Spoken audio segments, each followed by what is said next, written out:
Okay, welcome everybody. My name is Chris, and I have with me Mauricio, and also I forgot already. Hang on, Mike, Mike. Mike, yeah. Yeah, Yeah, and high score that name is staging. Mike. We had a little bit of a confusion with the names prior to the recording. But welcome to a slice of retro. We are Retroslicegaming, and this is our first guest interview podcast with Highscorsese. So we wanted to start off with obviously you're in the USA, buddy, so you've got a totally different scope on gaming to probably what we have, but I'm sure there are quite a few similarities. So we're keen to get your take on sort of what got you into gaming back in the day, what started you off, what intrigued you, and what console was it on? All right. Well, like most American kids my age, NES, right? Definitely started on the NES. I have an older brother. I am the younger brother too. I'm 37 years old. He is 40. And I believe as a household, we got a Nintendo in, I think they told me 88. But I wasn't actually able to play it till like 90 on there. So just got into it while certain things were getting good, So my first like Christmas being able to play Mario 3 was released. So that was, pretty cool. Yeah, Air Fortress is another one we got around there, which I absolutely love that game. If you've never tried Air Fortress, definitely try Air Fortress. yeah. It's Can do. definitely Yeah. a cool combination of like shoot 'em up and platformer and just kind of exploration elements. It's a cool game, but I digress. But yeah, definitely got my start. NES was immersed in the whole early '90s NES culture. My brother and I we used to watch gaming related TV shows, the cartoons, everything. So we'd watch, the Mario Brothers cartoon, the infamous Zelda cartoon with the "Excuse Me, Princess" on Yeah. there that everyone likes to make fun. Yeah. Um, but also Captain N. They had TMT, like TMT, of course, right? yeah. Teenage Wait, Mutant, TM. Oh Teenage yeah, of Mutant, yeah. course. Yep. Ninja And Turtles, then yeah. there was yeah, Ninja Turtles exactly. Which by you guys it's Teenage Mutant Hero Turtles, right? For the UK, it was, Yeah, yeah. yeah. I was young. I don't Here know in how many people know the story, here in yeah. Brazil is But we, just yeah, sorry. In Brazil is just we Ninja Turtles, yeah. Yeah, Sweet. they knew that we weren't. Ninja was too violent for UK children, so we they Teenage Mutant Hero Turtles. So that's what Yeah, I knew them as. nice. But yeah, that but just all that stuff, I was really, really into it. I used to read the gaming magazines, like Game Pro, EGM, all that stuff, Yeah, me the too. standards. Me too. Yeah, exactly. Heavy magazine here. Yeah. Oh yeah, and it's crazy because like some of the games look so awesome in there, and then years later on, I finally got to play them. I was just like, "Eee." Some of them not so great on it. Yeah. But yeah, let's see. In the 16-bit console wars, I was a Super Nintendo guy, if you can believe it. I'm known for doing all this Sega stuff, but no, we were a Nintendo household. So I had the choice. It was the upgrade system was coming for my birthday, and I did way too much looking into it. Used to read all the magazines, seeing what was coming out, what was already out, what bundles there were. I mean, I remember at the time there was like a Sega with Sonic 1 and 2 packed in together. Now, that was pretty tempting, actually. But ultimately ended up going Super Nintendo, and I got it with Super Street Fighter 2 Turbo and original Mortal Kombat. Gray Nice. Great. sweat and everything, Yeah. on there. No Yeah. blood or Um, sweat, sweat, right? No blood. exactly. No sweat. I will say one thing about that version, though. Sub-Zero's fatality, like the modified one where he just kind of like flips back, freezes them, flips forward, and like shatters them with a punch. Oh That's a yeah, really cool fatality. Like that great. I didn't feel let down by that. I actually felt that was a cool addition. Yeah, But sure. Yeah, it was nice. yeah, the rest of it was definitely kind of a letdown. But I played a lot of Sega back then. Like our neighbors down the street who we were with all the time, they had a Sega. So we'd be back and forth at each other's houses. My cousins all had Sega, so I played a lot of it back then. I just didn't own it Yeah. until a little later. on there. We can have a similar story with me actually, yeah, because I noticed you said 88 there. In 88, I didn't have anything, you know. I think I might have had a game and watch possibly, but you know, I'm not going to go into detail here. Everybody knows this, but 1990, I got the C64. So you know, my experience of the NES and certainly the Mega Drive was later, you know. So I had catching up to do as well, and certainly done that. Yeah. But what sort of it's always sort of intrigued me, sort of what computers. I mean, obviously consoles. I know it was sort of you know the Nintendo and Sega was same as in the UK. But what computers were out in the US market at that time? Do you have any memory of that sort of brand? Absolutely. A lot of memories of that. Actually, kind of pivotal to my life. I ended up a programmer. So, yeah, definitely a big part of it. So we got our first computer in 1992. It was an IBM PS2. I believe it was ran on a 486. Okay. And it had that annoying MCA slots, the microchannel architecture, so I couldn't use like standard ISA cards or anything like that. So like I didn't have a sound card. I'd use the stupid PC speaker, the bleeps and bloops on there. DOS, yeah, DOS machine. You know, booted into DOS. Like you would boot your computer up and you would just end up at a command prompt. You know, C:/. And Windows 3.1, which we had to install afterward, came on 6 floppy disks, and yeah, you had to like back then. You didn't really boot into that. Like your whole computer wasn't Windows back then. You would just boot into DOS, and if you needed to use Windows-based software or something built into Windows, you would run Windows. Like you would actually navigate to it through the command prompt, which is like kind of weird telling people that nowadays because like, what the fuck are you talking about? They're like, you know, like turn it on and Windows starts. It's like, no, that wasn't until 95, man. Yeah. So yeah, that machine, you know, was my first foray into it. I don't know. I love that whole era of it. It felt like mysterious, you know, like just that black screen, white text, like you're staring into this void, but there's stuff in the void, but you don't know what's there, and you just have to go poking around to find it. And I just thought it was the coolest thing. I felt that way about the early internet too, you know, just that like sense of possibilities, you know. And it just, you know, drove me to want to learn more and more about it. I played plenty of games on there. Let's see, let me think of some of the ones that I had on that computer. 4D boxing. You guys play 4D boxing? Some of you might play like the Amiga version or something like of that.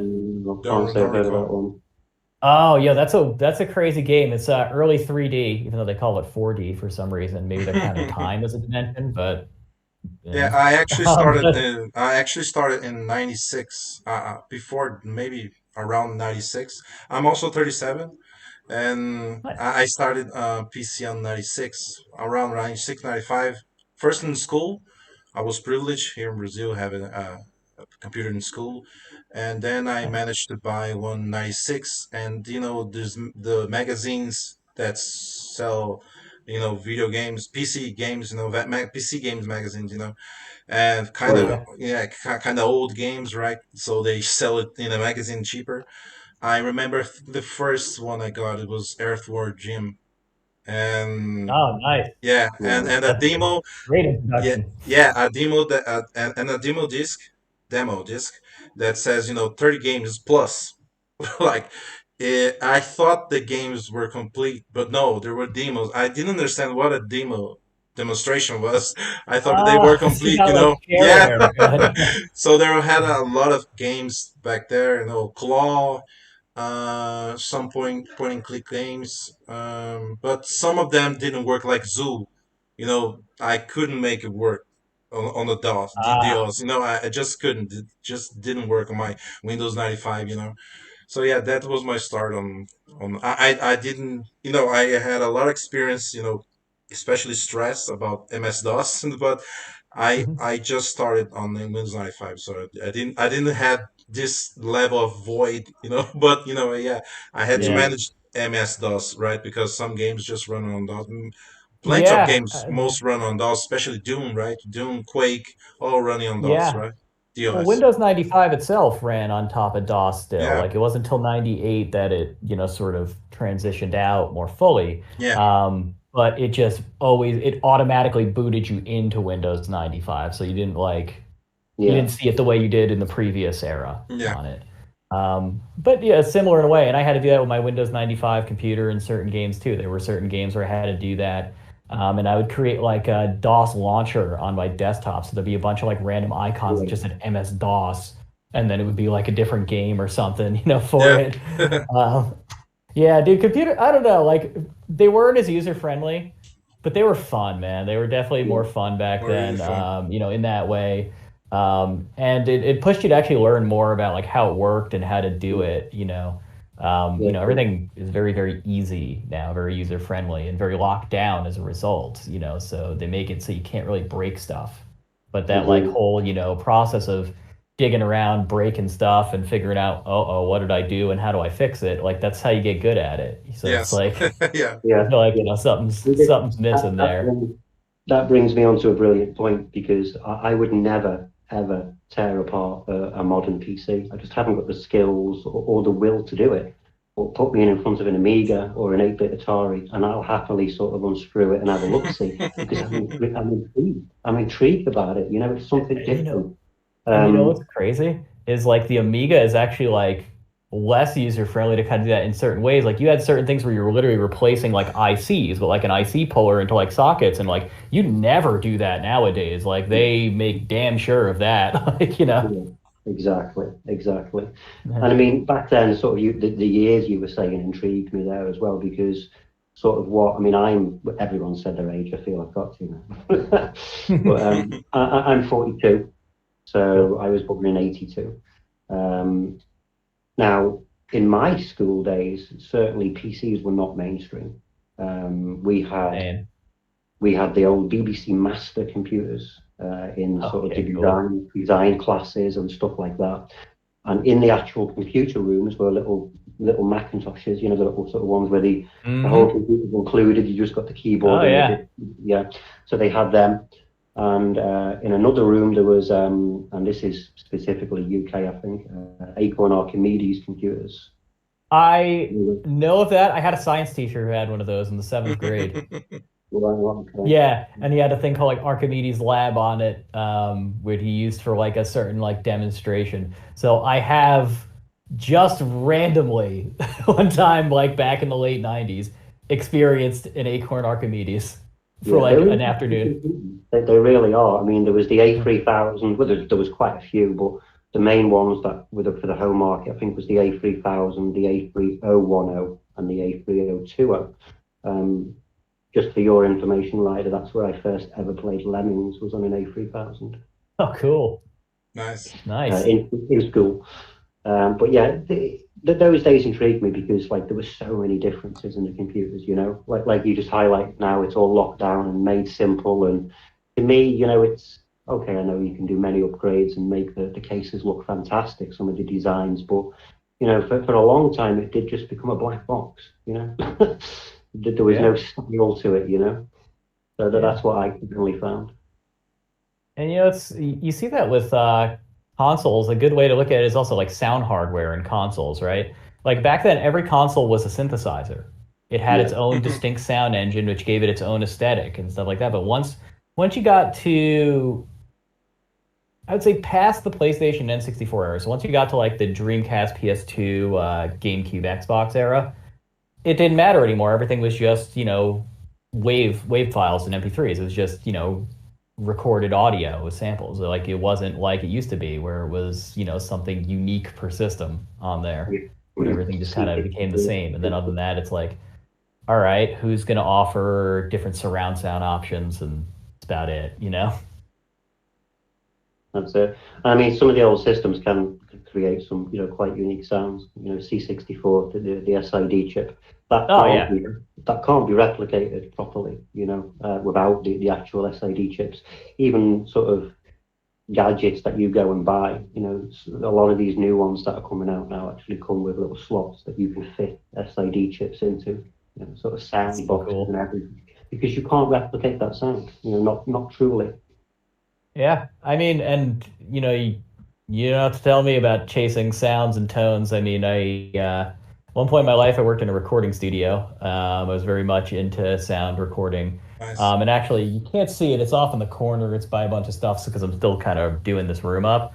But I have a vintage Akai MPC 60 there with its original floppy disks and 12-bit grimy goodness Right. because I spent like a year once I started getting into like sound production trying to chase a certain sound and I couldn't get it no matter what I did in the computer. I, researched way more than you would expect, tried everything under the sun. And then finally I said, well, this is what they use. I'm just going to go buy what they use. And then I had exactly what I wanted in an afternoon. I was like, there you go. Wow. Okay. I definitely always want to sort of try and create music more, but more the music side through trackers and stuff like that is what I'd like to learn. That certainly, that amazes me. I mean, you've seen some of the Amiga demos that I've posted Oh, recently. yeah.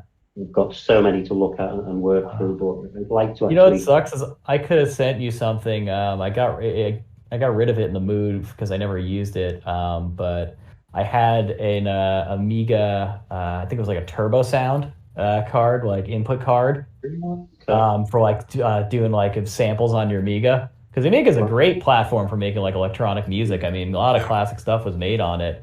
I was like, I would have just sent it over to you because I had no use for it, but sadly it is gone. Thank you. Yeah. Hindsight is a wonderful No, thing. but yeah, it's like it's just funny. It's like it sat on my shelf for like 10 years doing nothing.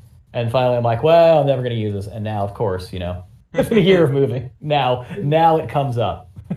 One thing that's Never funny, mind. for me, Brazil, I really didn't know or experience this kind of PC games like Amiga and Commodore. I think I heard that probably MSX was kind of successful here, but I really didn't know anyone who has it. I'm really experienced now with the retro slice, especially Chris and the guys there.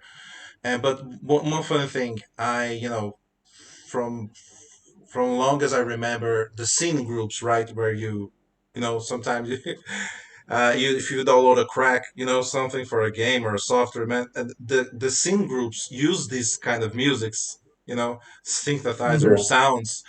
I was hearing, maybe even today, I think they still do it. Some of the scene groups, and I was Yeah. hearing that. But I mean, I didn't ever understood why they do this with the music. They do some intro, here's my crack, and then here's the sound music, and then It's I calling listen code. to this. Yeah, I listen to this now. Sound especially from Blue Yak, right? I remember there, and it's amazing. And then I realized, oh, it's coming from this. That's why this is Well, the source this of is the the thing. inspiration, right? I've seen people, live and doing actual, tracking music on the Amiga, and I've seen some pretty nasty comments coming after it. Well, why are you bothering with Amiga? Why are you doing that? If you're having to do it this way, isn't this the point where you should get a PC?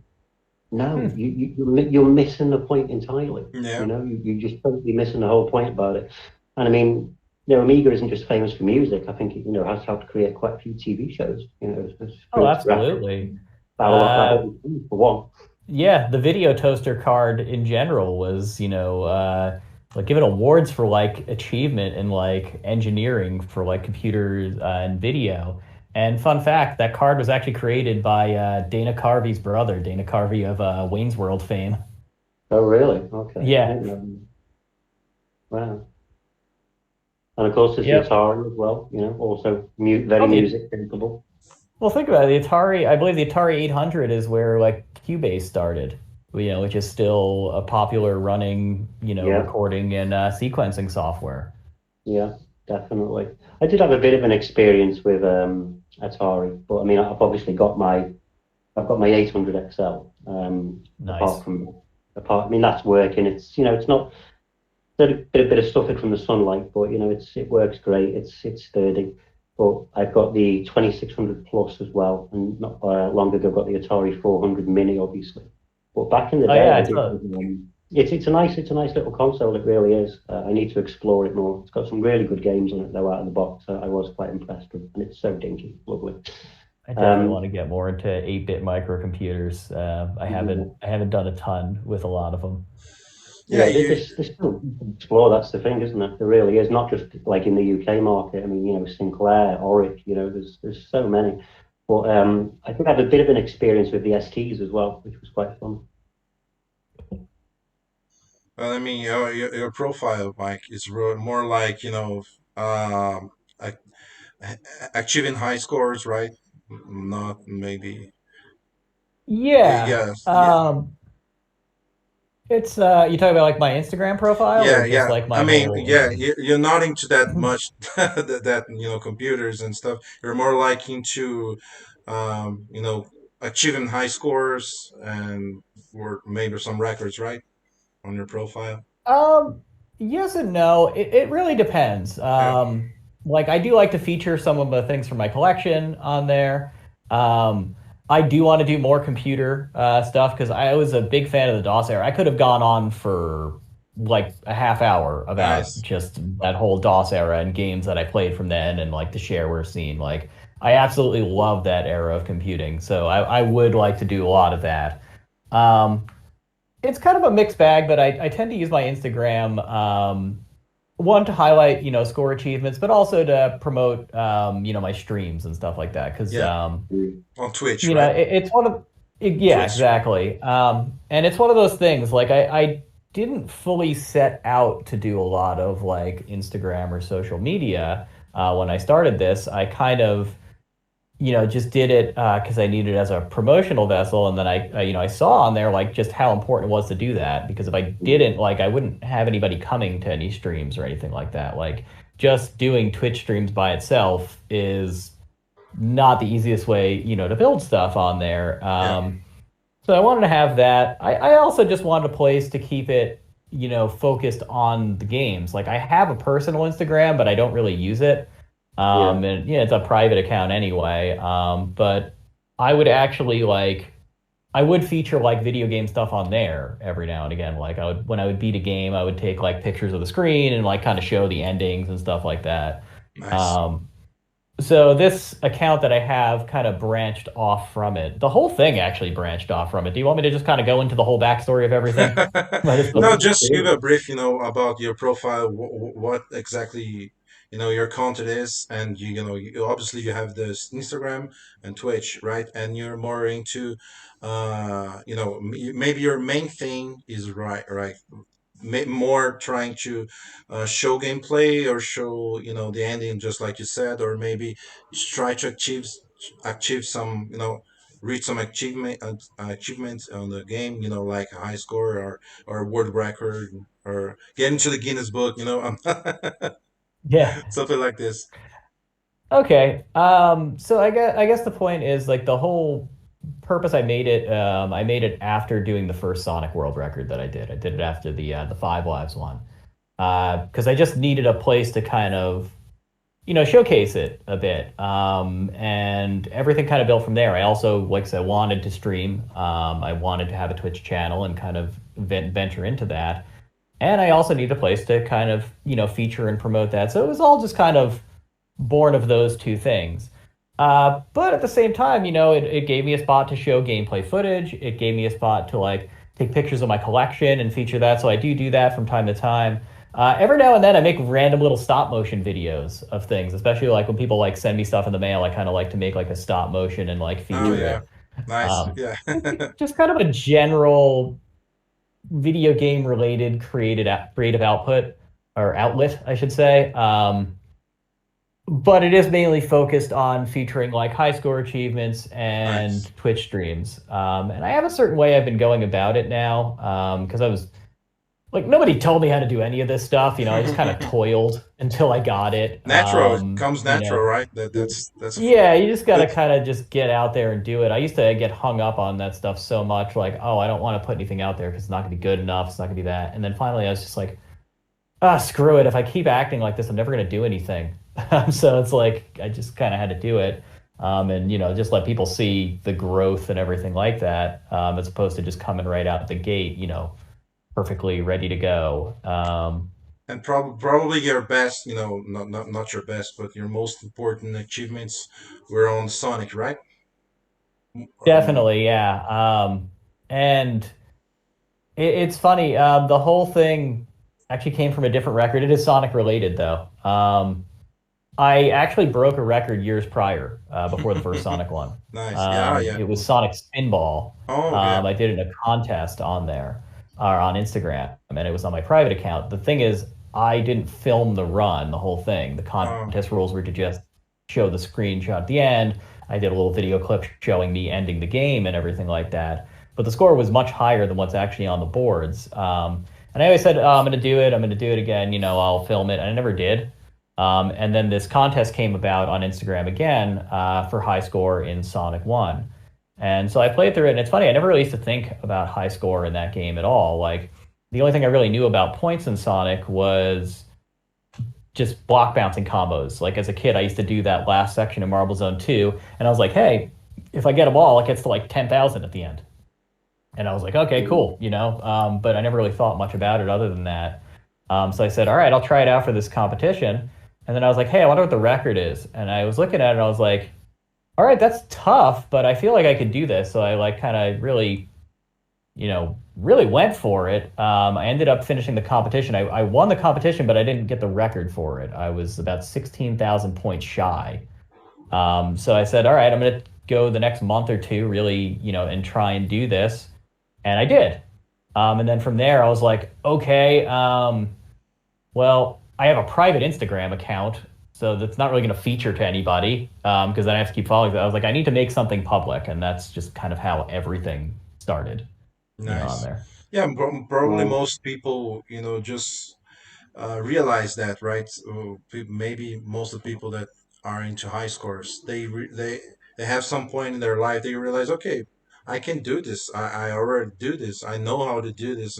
Or maybe, oh, I did better, or I can do better. They just they just realize this, right? And then just like Yeah. you did realize. So yeah, it's interesting.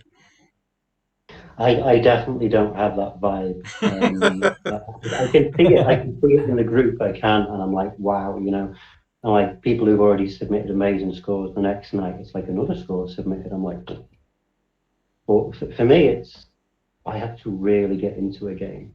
I have to really like it, and it has to hold my attention. I have a short attention span. There's no doubt Yeah, there. for me, I think, I'm not sure if I'm willing to do this because I know how stressful it can be, right? It And definitely can. yeah, I have a lot of footage of, of any profane outbursts. Let's just put it that way. no, that's really understandable. Yeah. Yeah. I mean, for me at least, if it's not fun, if it comes down to, being stressed and something repetitive, I'm just gonna give up eventually. So yeah, that's my mojo, man.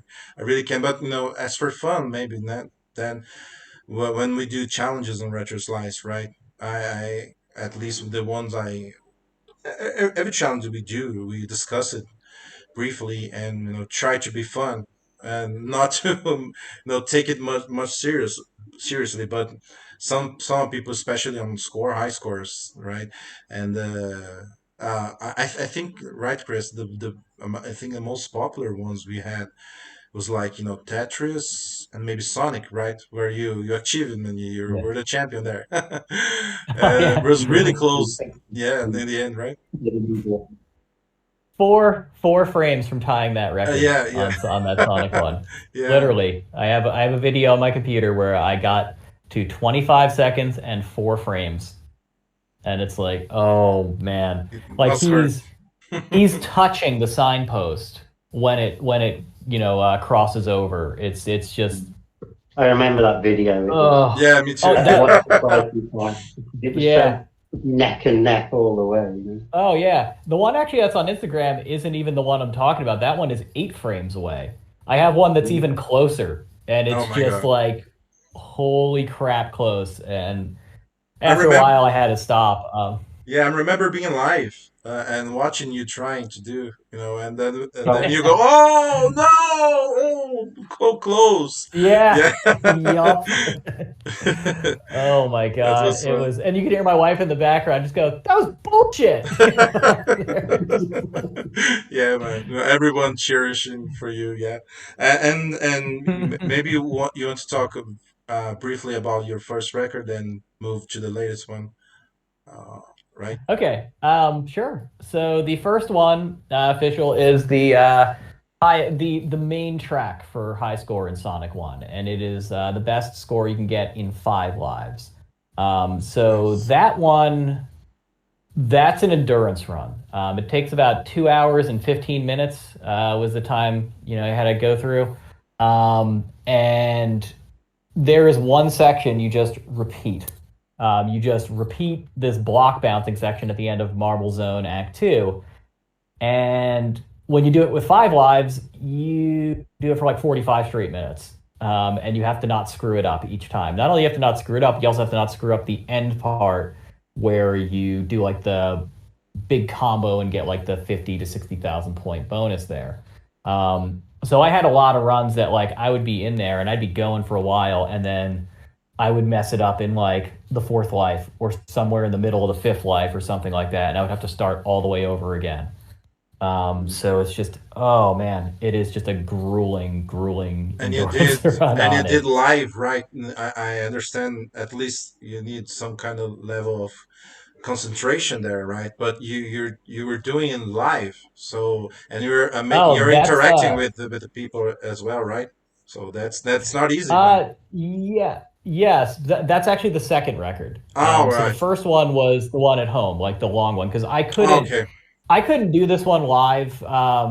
It's just way too long. Like people aren't going to want to sit there for 2.5 Okay. hours, Okay. watching me do that. Especially the repetitive block bouncing. No matter how much I do Q&A and interact with the audience, that's a 45-minute straight section, and I don't know what I could say that would keep their butts in the seats for that long. You know what I mean? Like I just for something like that.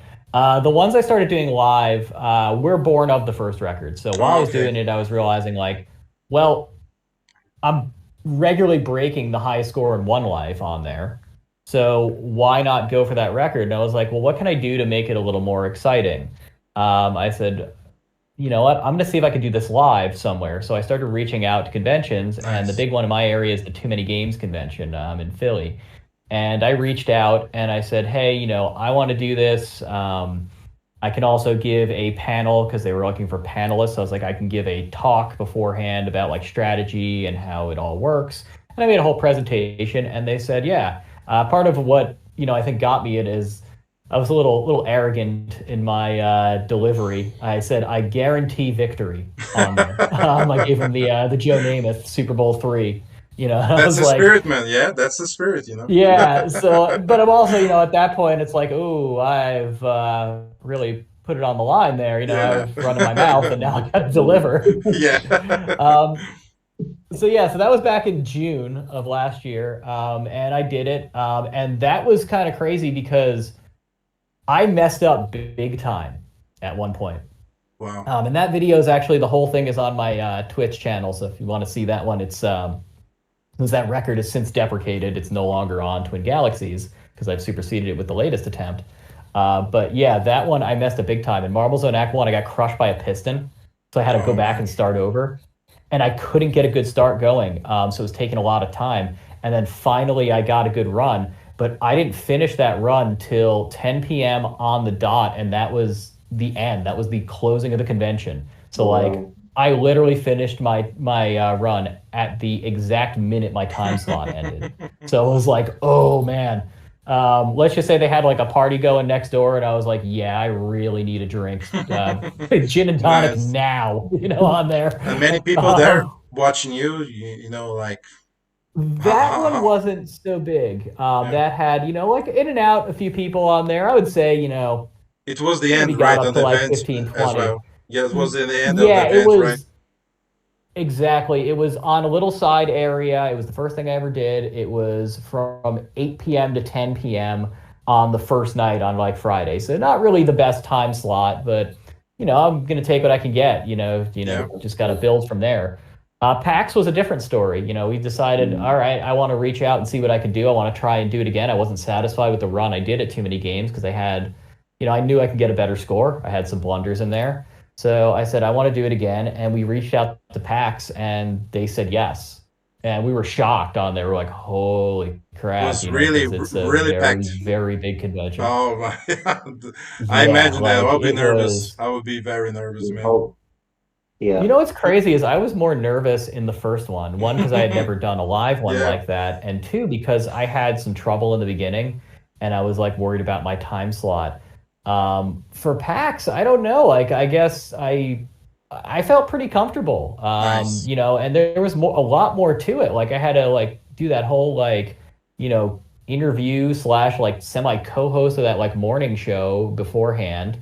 I had to be a lot more entertaining for it. Like I had to narrate and talk the whole time. I had to take live Q&A. Because that was kind of the whole point too. It's like they had never done anything like that at PAX, like in the PAX arena. Um, Nice. so they were taking a chance. It was something new for them. So I said, you know what, I gotta make this so that it's not boring. Because it can be. Like if I just sat there and just, played and concentrated, that would have sucked for the audience, except for like the really, really hardcore Sonic fans, there who Yeah. just want to see, played well. So I had to add that performance element to it. And, I don't know. I just like felt like just good that day. I just felt like I was Great. just kind of in the groove and going. It just worked out. And not to say I wasn't nervous as shit before, like, the night before. Like I kind of didn't sleep well, on it. And another factor that really kind of threw me for a loop was I had to show up the day before, at the end of Thursday night to set up. Like, so I had to bring all my equipment, my little like PVM monitor, my Sega, my splitter, scan converter, the whole nine, and get it all set up. And after that, it was left there because I was starting the show the next day. So my plan was to go to Boston, get my badges, bring my stuff back to my hotel, practice that night, wake up in the morning, practice in the morning, so I was ready to go, and then bring it to the convention, load it in the morning, and do the show. Because of that, the last time I got to play was a couple levels run Thursday morning before hopping in the car for a 6-hour drive to Boston, and then not actually playing again till showtime. Exhaustive. So Exhaustive, right?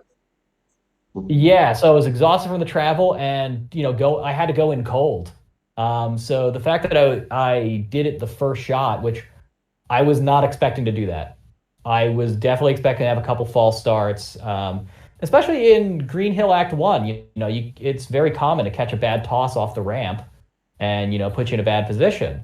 So I was shocked that I was actually able to do it just first shot all the way through because I Nice. was not expecting that. And I managed to watch some of them. I think just right at the finish, and when you were no, just before wrapping up. But I got plenty of footage, I believe, and I especially the questions and answer there, and you dealing with the audience there. That was really cool, man. That was great. The Thank you. questions, people, and you really managed to not don't stop the while you're doing the thing. You really managed to give the audience attention and give a Yeah. great answers there. That was really great, man. It Thank was you. really great watching, and I was really cheering for you.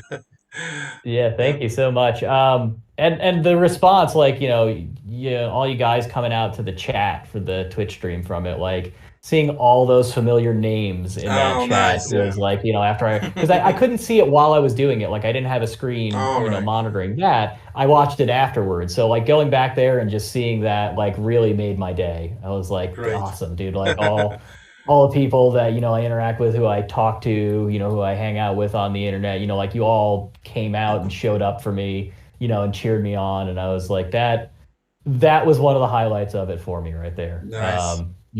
Despite it being this big production and the live audience and all that, but going back and seeing like that everyone had come out, the ones who couldn't be there, like that meant a lot to me. You got a plenty of flat fans already, right? Thank you. Yeah, it is it's growing, it's it's strange, because when I tell people about this stuff, and it's like, oh, I got featured at this big convention on there, and there was like a ton of people, and it was broadcast, on all this stuff, and like, they look at it bizarre, and I have to tell them like, look, nobody finds this more bizarre than I do. I am a 37-year-old man who's known for being one of the best at a 33-year-old video game, and people show up and pay attention to this on it. So like for me, it's like I find it kind of bizarre myself, but I enjoy it, and as long as people are willing to watch, I'm going to keep doing it. Nice, Well, I mean, great. Sonic has stood the test of time, hasn't he? I mean, Yeah, how many generations now have grown up with Sonic? Including myself and the rest of us. He's yeah, legendary. So, not only did you have the hype of that game, but also the hype of you beating it, which you done. So and those posts are still getting attention now. I've noted. I still see, because obviously I'm tagged in it. You still get the comments. I still see oh them yeah. getting comments and likes. Yeah, I mean, it's just one of those things, when people do finally find their way over to it, and they look, they're still like, oh, that's really cool, So it's just the whole process of getting the word out there, which was, why I started the Instagram account in the first place, was just to get Nice. the word out there. Yeah, And I think I explained it during the interview portion of PAX. I was like, a lot of people have score records and speedrun records, but it's a lot of it is just like their name on a leaderboard and they don't do anything with it. And I was like, well, I wanted to kind of do more with it. I wanted to, put it out there and, build it into something. And, that something was also the Twitch stream, and the channel on there. I like doing that. mm, And, part of why the stuff live went so well with, talking to the audience, narrating and answering Q&A is my streams are very much like that. I like to interact with the Yes. audience. I find it boring when I have a dead chat in there. So, the yeah, fact that I have my regulars who come in and then others who shuffle in, I like it being a lively chat. I like it. That's fun for me. It's kind of like that vibe of like, you'd all go over to like a friend's house or something like that, like for nothing in particular. And, maybe some of them were playing a game and some of you were doing something else. You're all just like hanging out, just doing random stuff, probably fucking smoking gravity bongs and shit, down and, there, and you drink 40s don't. or whatever. Yeah, you know, you not only answer the questions, you really interact with the people. You are curious exactly. about it. Oh, tell me more about you and your stuff, and then you talk about food or anything else. You're really interacting. Yes. You really show mm. interest about the your audience. So that's a great thing. Yeah, Yeah, and that's exactly the vibe I'm going for. So I'm glad I'm succeeding in that and that you guys, recognize it because like I'm just trying to have like a virtual version of that just like pile over to someone's house. Everybody's hanging out. Some people are playing games, some aren't, but you're all just like talking and having fun, on there and yeah, that's And what I'm again, trying to that's the create. whole idea of, the whole idea of retro slicing itself is it's exactly what you're doing, but just in a different way. We want Yeah. to,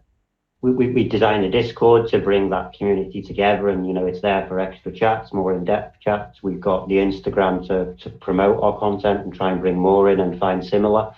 And, this is obviously going to go on YouTube to everybody. So, Awesome. we're definitely on the same page, most definitely. Oh yeah. And I And love I sharing my retro content. I love sharing it. Mostly, obviously, it's been Amiga lately because it is Amiga April. Don't Well, forget. I mean, if you look behind you, you've got a really cool setup. Like your computer setup is really yeah, sweet, man. Like I am envious of what you got going on.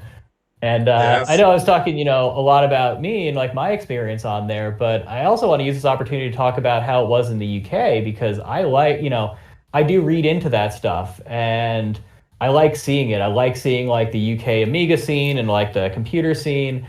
And also like, we sort of converged a little more in the PlayStation era on the console front.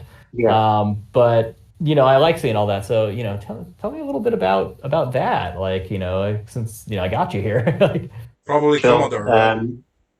Commodore Okay. Yeah. Well, as 64, I say, right? yeah, that was my first computer was a Commodore 64. I Yeah. got it for Christmas 1990. My mum and my dad had no idea what computer to get me. So they asked neighbours who had computers, and they said, if you want a computer that's packed with games, and if you want to try and learn, I would suggest the C64. It was a reasonable price point, so that was my launch into gaming, if you like. Quickly followed by a Sega Game Gear and the Mega Drive. But as regards what it was like back then, we heavily focused on Commodore and sort of Atari in that era, as well as Sega and Nintendo. So, most people that I would go around to friends' houses either had an NES, an NES, an NES or a SNES, Mega Drive, possibly Master System. I definitely remember a lot of times playing Alex the Kid and others on the Master System, as it was built here. Funny, because like over here, Master System was nowhere to be found. Really? Yeah, like like hen's teeth, like rare. Like nobody had that. You were more likely to find people with an Atari 7800 than a Master System on there, because they ran like really cheap bundles like in the late 80s. But like Nintendo's whole like monopolistic practices and like the anti-competitive stuff really did a number on their traction in the American market. Most folks only played Master System games if they had a power-based converter on their Genesis, which was also not common, or game on the Game Gear. Mm-hmm. And unwittingly too, because none of us really knew that it was a portable Master System, basically. Yeah, it took me a while to figure that out as well, actually. Yeah. But yeah, I mean, Commodore was heavily prevalent in the UK at those times. Atari, Sinclair was a big seller, because of their price point, etc. There were so many, and I think that was sort of the problem. There was so much choice out there. People didn't know what to choose, or what it did. And then we broke into Sega, Nintendo, same as you guys, and along came the PC era. But long gone are the days where you can see these out in the wild. I've not seen a Commodore Amiga or a C64 or anything like that, sort of in a car boot sale or a second-hand shop or anything for many years now, unless it's a shop that's selling retro. It's just us geeks. That's it. Yeah. Yes. That's fine. Yeah. Hey, proud of it, man. I stood up on a stage and professed my geekery to the world. I'm quite proud of it. And I mean, my guys is my focus is mainly Commodore, as Retroyder just said. But that's only because that's what I remember. That's all I had back then. It took me a while to get an Amiga. Even I couldn't afford one. They were too expensive. I used to rely on going to friends' houses and play on the 500s, and then somebody brought back this smaller Amiga that had a hard drive, and I was like, what is that? Amiga 600. Oh, okay, wow. But things just progressed at such a rate, didn't they? Before we knew it, I mean, I still remember the dial-up days like they were yesterday. It's crazy. Same here, yeah. And then in the end, it's all about gaming, right? So I never experienced that Commodore Amiga, and I'm finally, getting to know better now. And I can say the Commodore 64 games are really impressive and really cute in a way, cute in a way, They have a it's charm. yeah, it's a charm. If you get the same Yeah. game at the same time, same period for other systems, it's not that they are bad or inferior, but it doesn't have the charm that Commodore 64 has, especially Bubble, right? Bubble. And yeah, it's really, they adapt really from the arcade. You can clearly see the difference there.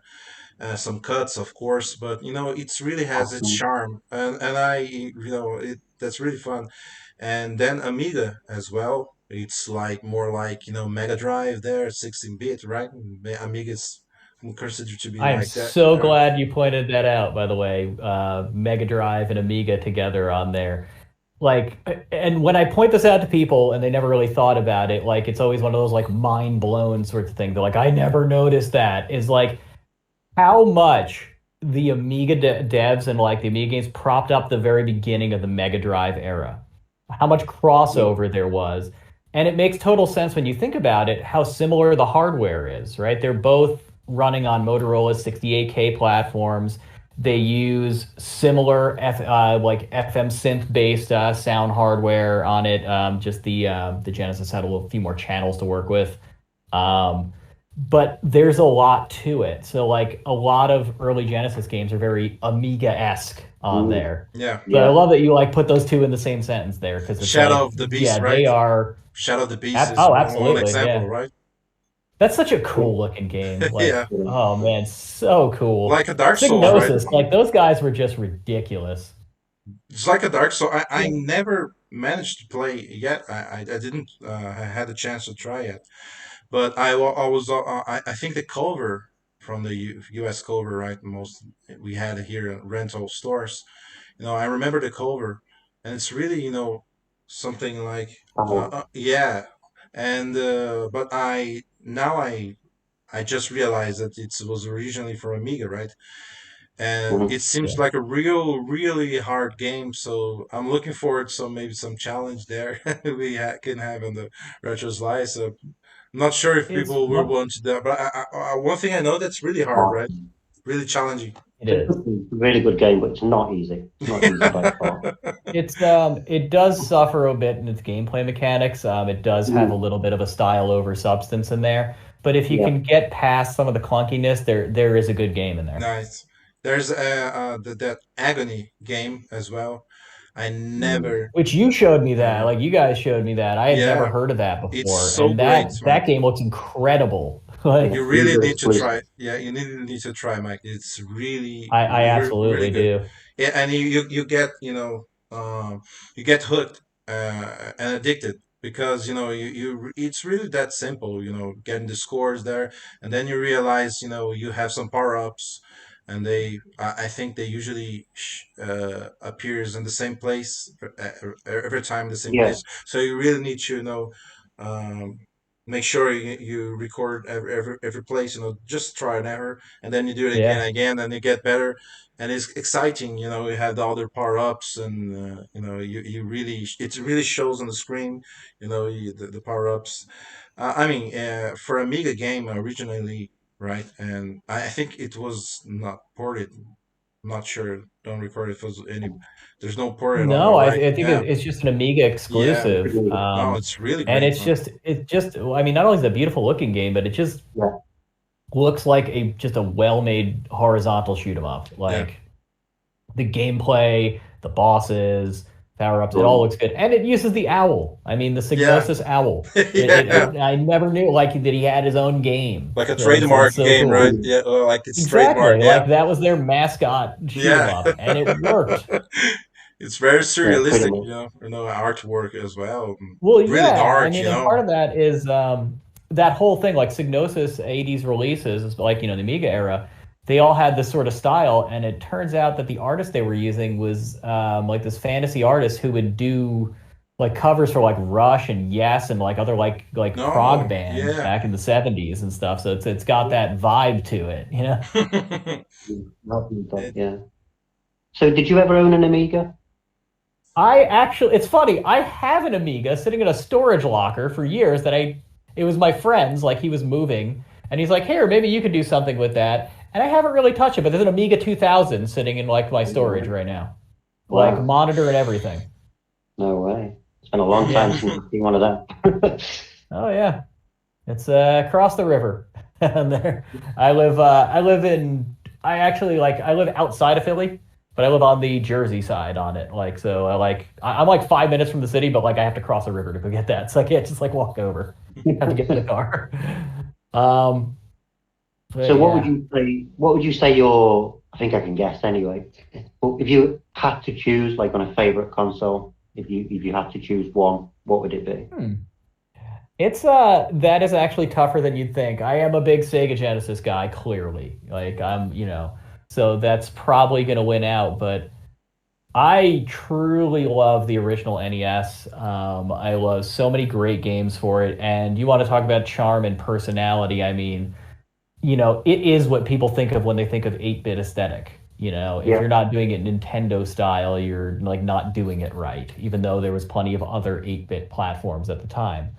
Um, so that's gonna be one, but also PlayStation 1.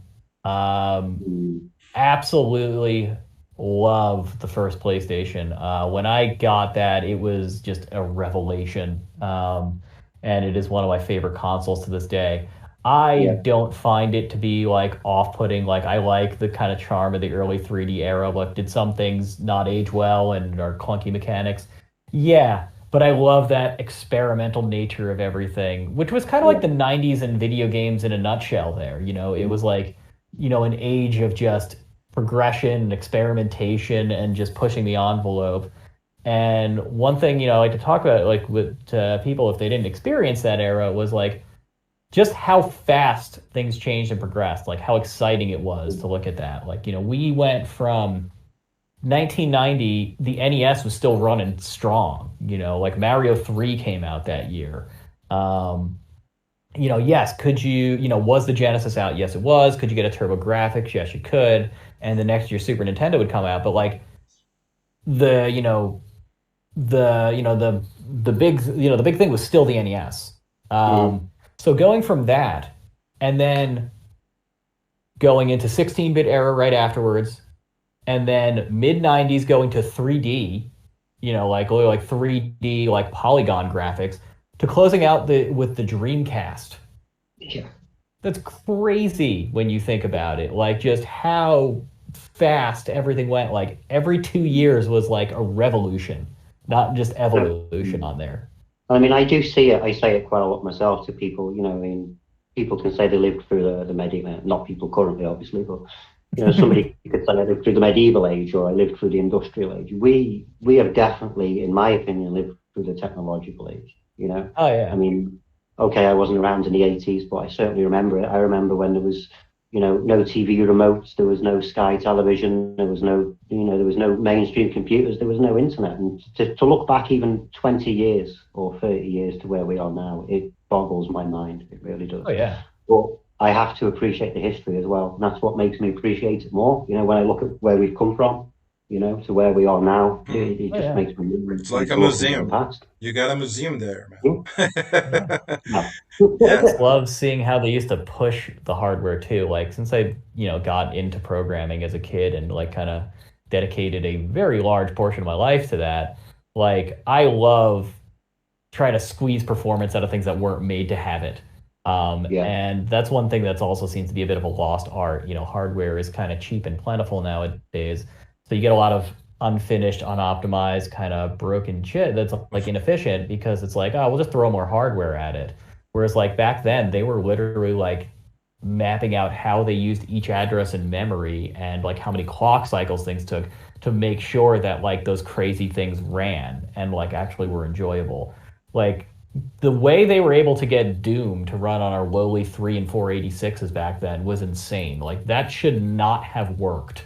Like the stuff they did, like, but you don't see that anymore. It's just Also, the brilliant people behind it, right? Like John Carmack and the oh guys, right? yeah. I mean that guy as a programmer, that Yeah. guy is definitely like my hero in that field. Yeah. I mean, just The documentaries about Dune, recent ones I watched, and it's really great. It's really fun to yeah, understand I the gotta watch scenes that behind. one. Yeah, yeah, you definitely you need, man. And on the subject, I noticed recently videos on YouTube highlighting 1998 as the greatest years in gaming. Actually, Yeah, so I've seen that. Yeah. yeah, if you I see can't how say I many titles, agree, but yeah, it's one of them, right? I think it's a great year for yeah, it. they But talk usually talk about I think Zelda, right? Ocarina of Time. They talk about Resident Evil. I was just watching Resident Evil a 2. yeah, Resident Evil 2, correct. And I was just watching a recent one. He goes, he has a kind of intro there, and then he started to mention the games from January. The releases from beginning of the year. I didn't finish watching, but yeah, you have Metal Gear Solid, right? And you mentioned PlayStation, right? And Mhm. yeah, so I mean, it's at least one of the greatest years of gaming. We Oh, see the absolutely. evolution, and you see the transition to the Yeah. 128 bit, right? The Dreamcast in Japan, right? I think Yeah, it was in Japan. March, late March in Japan, 98. It was not Mhm. that popular because you got the Game Boy Color just recently launched out in Japan as well. So Virtual Fighter Virtua Fighter 3 was popular. I have the Dreamcast and I have the launch games here with me, but yeah, I think it did went so it did great, but not so much that we know what happened to Sega right after that, Oh yeah, and it especially after fulfills the me bad. failure, yeah, after the failure of Saturn, trying to gain the market on actually failing gaining the market on US, but it was successful in Japan, but not enough to keep the Well, that that's actually yeah. a good thing to talk about if you want to talk about differences in areas for gaming and opinions back then. So when you're talking about the mid '90s, the dawn of the 32-bit and 64-bit era, there was a very, very prevalent opinion in the US that like if you were making 2D for those systems, it was passe, it was Yeah, weak, it was just not, old, outdated, not with it. And as a result, every single franchise tried to do a 3D entry, and some just did not work that way. Some yeah, didn't make the cut. Um, so in America, we had the whole botch Saturn launch, right? The 32X came out 6 months before, and then there was the whole surprise launch, with the famous E3 299 whole thing that happened, yeah. and the retailers were pissed. Nobody knew about it. Customers were upset, and it just didn't do well. But another thing that didn't help was that the library is so much bigger for Saturn in Japan, and it includes a Yes. lot more 2D games, 2D shoot 'em ups, 2D arcade style games, whereas that wouldn't have done well over here Mm. because like everyone was just so hung up on 3D, 3D, Yeah. 3D. No matter how badly done it was, had to be 3D. And I like as a kid, I got caught up in it a little bit too.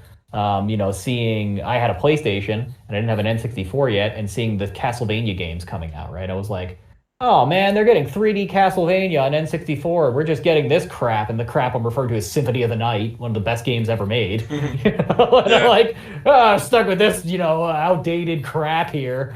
Come to find out, Castlevania 64 is just an absolutely piss poor, You're terrible like a game. you're like a loser, right? No, stop playing Yeah, 2D games, man. What are you doing? Live in the pretty past. much. Yeah. And it's funny too because that only lasted a very short amount of time. Like I ended up foolishly trading in my original NES to get my PlayStation, and the store gave me $2 for it. That's how much they were willing to pay for an NES in that that's 1996. GameStop or no? That's GameStop?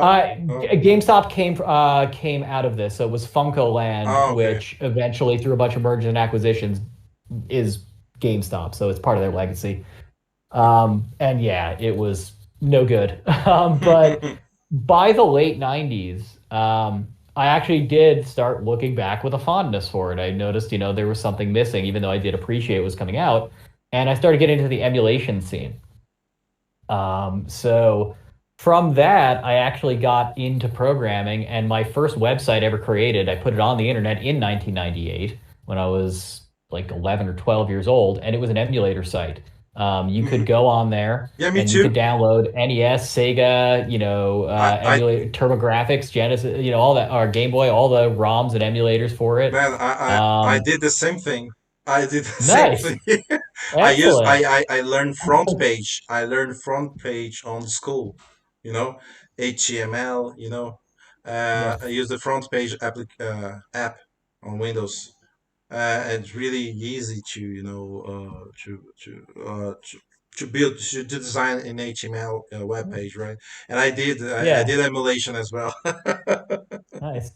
Mine was so I didn't have like that. I had it was an Angel Fire page, so the infamous Yeah, Angel Fire and GeoCities where all, free host, the yeah, free hosting. yeah, exactly. Free host on there. But you had two ways to do it on there. You could use their WYSIWYG editor, which was similar to using like a front page where you drag and drop and kind of do things like that. Yeah, Or they just had a raw HTML editor. And I like took it upon myself to actually learn HTML and do it in the raw form. Like so I actually like coded it by hand on there, which I was all nice. proud of myself on it, That's the trying to best be way. Mr. Hacker Geek over there on it. Yeah, Try to be freaking Boris from GoldenEye. yeah. But it's my website. And It was just as tacky as you would have expected. It had all the late 90s flourishes, flame backgrounds, Bart Simpson gifs, Nice. the whole nine. Sidebar, separate scrolling sidebar that was a Yeah. frame. That was one of my big tricks. And then, like, my big thing I was so proud of because I couldn't find how to do it anywhere and I just figured it out was image-based links. So, Oh yeah. like, when you wanted to, pick your system, you would click the Nintendo logo to go to the Nintendo section or the Sega logo, for Genesis. And I was all It freaking was proud of all, myself about yeah, it was that. all about calling attention, right? Really, click here, Yeah. click here, click there. And Yeah. actually my first experience with emulation was seeing a banner. I think no, yeah, I play about SNES, Mega Drive probably, but when I saw a banner, that rectangular banner, usually Mhm. it's on the end of the page, Yeah, right? banner ads. Yeah, yeah, exactly. And I see a Game Boy um, advertising there, Pokemon, and that was like 96, 97, 98. It's really popular, right? And I said, "Oh my God, I can actually play Pokemon." I didn't own a Game Boy. Really expensive there back in the day. So my Dude. first experience was playing Pokemon Yellow. Yeah, that was 98 probably. Yeah, and emulated. And I was really astonished. Did you use I could No Cash understand. Game Boy? Yeah. That was your Android No Cash GB? No cash. That's the No. one I use. Yeah, but I was really amazed about playing the game. It was really popular Pokemon, right, in the late 90s. So that was my really Oh, first experience that I really enjoy emulation, and I think, but by the time I did the website, so yeah, but I'm not sure the we talk about this Mega Drive and Mega Drive and SNES Nintendo, right? But in this the same period, I think we lost the kind of scene of the Amiga and Commodore and most games, right? This PC, right? yeah. The Well, maybe because because of the Commodore went Windows, right? under. Yeah, because of the Yeah, coming of the Commodore as a Windows. company went under. Like Oh they yeah, they right. folded in like Can't 94, I remember. think. Yeah, I think they actually went bank. I'd have to check the exact date, but it was what I think it was 94, the actual Yeah. bankruptcy, 93 or 94. But the scene still carried on. I mean, bear in mind the date I got my C64, 1990. I was still buying games for the C64 in the late 90s in Nice. shops, you know, That's cool. alongside all the more modern stuff. I think that the C64 and the Amiga definitely probably outlived most in the UK, than it did elsewhere, and still got a very keen fondness. But I think also we had to move on. I mean, I remember getting PS1, PS2, being Yeah. amazed by some of the 3D games, GTA 3 when that first come out. That bowled me over that game. But So it's kind of funny you mentioned that because like here in the States, we were all just IBM compatible, DOS based systems or Apple. You just didn't have anything else. Like some people had Amigas and Commodores, but they were not common. They weren't popular. mm, And when I go back and look at what the Amiga was able to do in 1985 and 1986 compared to what a DOS machine could do in 1991, and I yeah, was like, this was leaps and bounds ahead of what we were using there. Like we yeah, picked this platform that was like so inferior on its like at the time. Like I guess, maybe they saw scalability to it. Like maybe they saw I because we think, are technically using more or less the same platform, just added on top of it to this day. So maybe there was just a better mm, scalability to it, and that's why it won out. But it was crazy to me. Like once I looked into Amigas and saw that, I'm like, wait, this computer from 1985 was able to do this. Like, and I was struggling with the stupidest crap on my like 92 DOS machine. It's yeah. like it's I crazy. mean, I do, in retrospect, think, if we hadn't have had that generalization of the PC, and if other companies hadn't have struggled so much, if there wasn't that cutthroat market, if there wasn't the mismanagement by Commodore, Mhm. because that certainly happened, then what would have become of it? Would PC have won out? I don't know.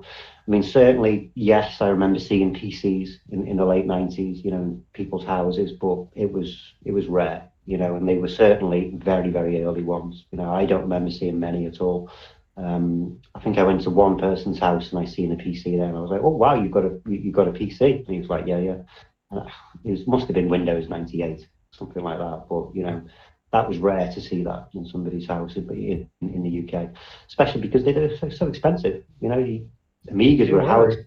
they released. A decent PC when it come out with a decent monitor and setup. You were talking four figures. I couldn't afford that. Yeah, absolutely, yeah. Probably, yeah, I would imagine it's probably like, 1,000, 1,100 pounds, because over here they were like 2 grand. So Mhm. that's, Very probably expensive. about Yeah. that. I I mean, Yeah. mean, my mainstream experience with the PCs, I would say, was when I went to college. So that would have been sort of 99, 2000. They were all obviously PCs. And I always remember that message, it's now safe to turn off your computer. You don't see it anymore. yeah. Yep, black screen with the orange text on it. Yes, yes. Oh my Key God. memory. Yeah.